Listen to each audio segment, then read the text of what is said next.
And then the absurdity of said PM Sunak standing up in Parliament last week to declare unequivocally that COVID vaccines are safe.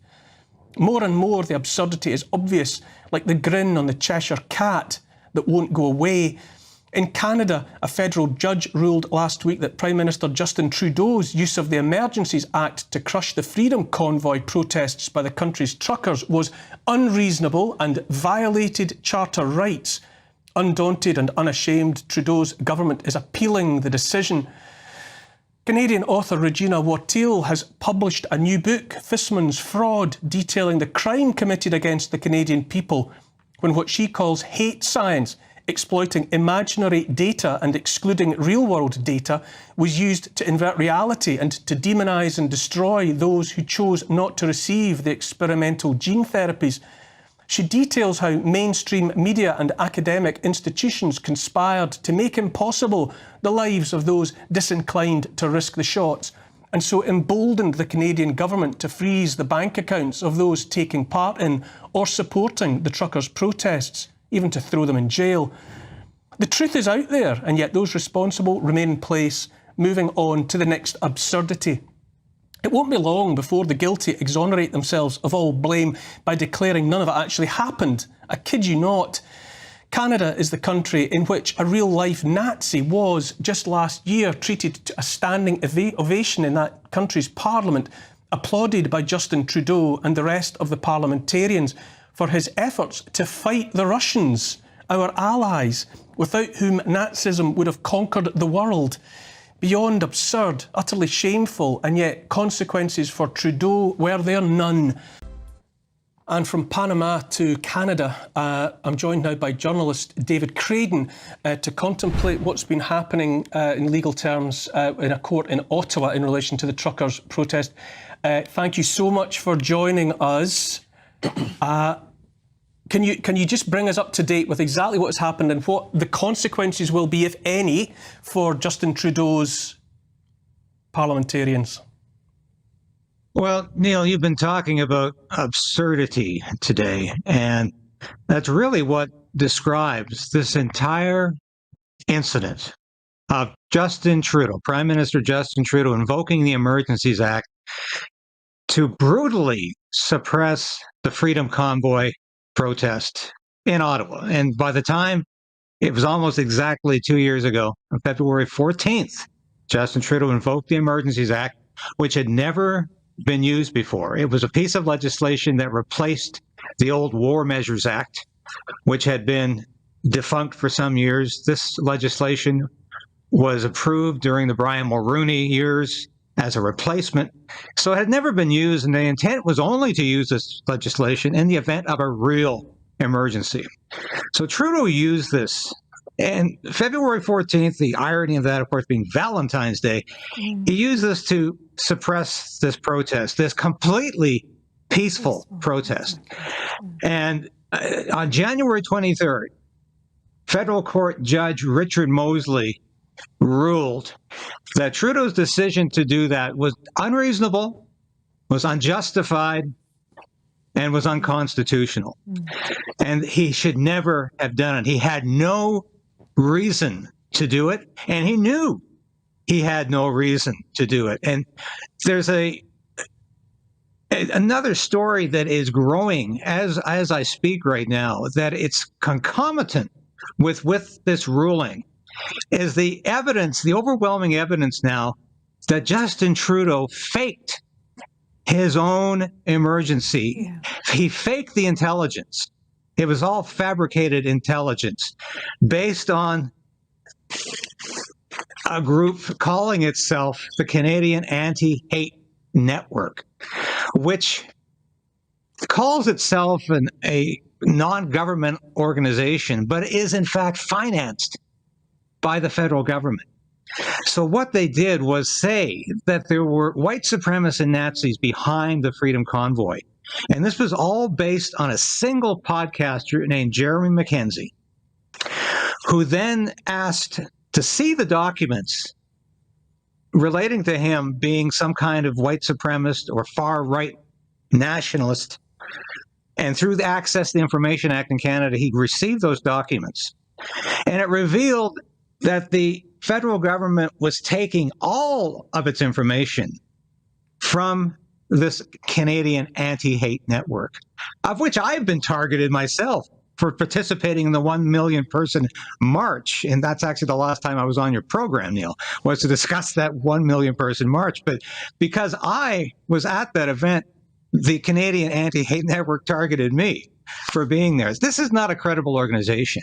It has been debunked as nothing more than a source of disinformation for Justin Trudeau. And of course, the irony of this is so pregnant, because Justin Trudeau is always calling anybody who disagrees with him as somebody who peddles disinformation, misinformation.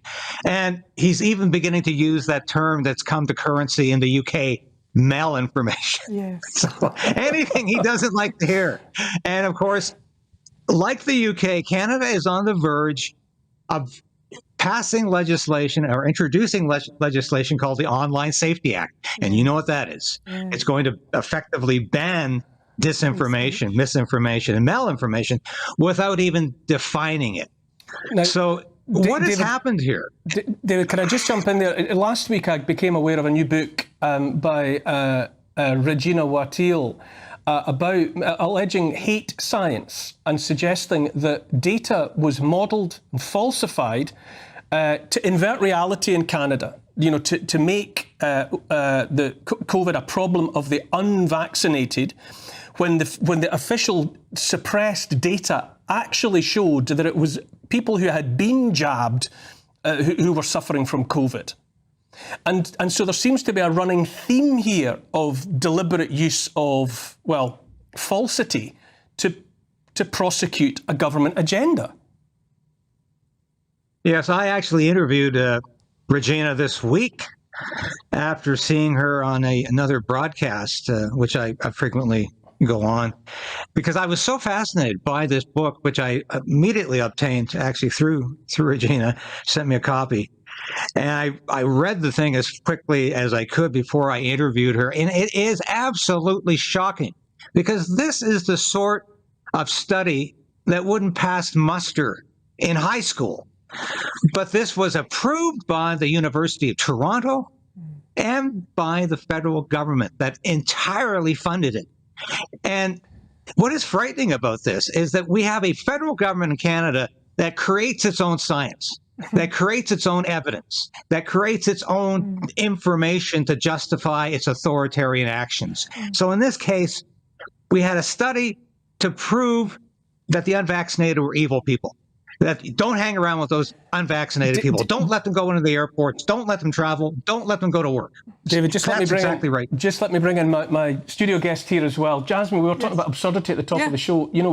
What's your reaction to listening to this blatant use of misinformation, lies? Well, the terrible thing is that it's not a surprise. Certainly with Trudeau's Canada, everything that he has done, it seems to me, has been the reverse of what you should be doing. And as I'm listening, I'm thinking also about what he did with the banks, effectively debanking a whole load of truckers, ordinary people who happen to be, as you say, peacefully protesting. And this shows the potential for a CBDC, a central bank digital currency. If we had central bank digital currency, this is exactly what any government could do. They could switch off the money that you have. Absolutely. David, one last question, just quickly, please, because I'm running out of time. Will there be consequences for Justin Trudeau off the back of this judgment in Ottawa?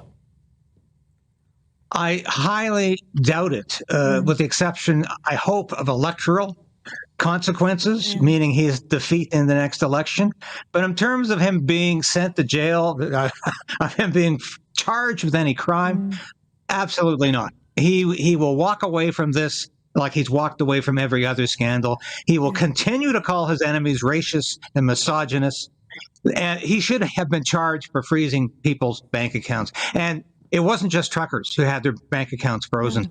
Anybody who supported that protest by donations had their bank account frozen. Yeah. That is something that only happens in totalitarian regimes. And Canada is fast getting there. David, I have to cut this short only because of pressure of time, but thank you so much. Once again, you've helped enlighten us about a fascinating and deeply troubling situation. Thank you so much for joining us.